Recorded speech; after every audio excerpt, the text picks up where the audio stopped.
going to show you how to work a 1/1/1 left purl cross cable without a cable needle.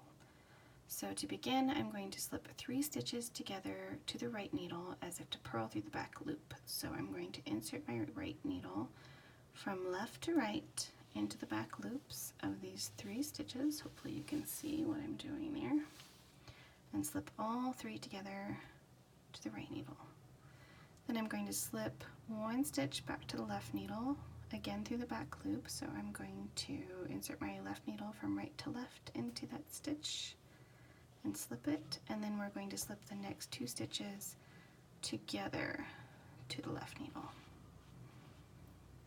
Now we're going to slip these 2 stitches back to the right needle knitwise, and we're going to slip them back to the left needle one at a time through the front loop. So insert your left needle from right to left into the front loop of the stitch and slip it back to the left needle. Now we can work those 3 stitches. So knit 1 through the back loop,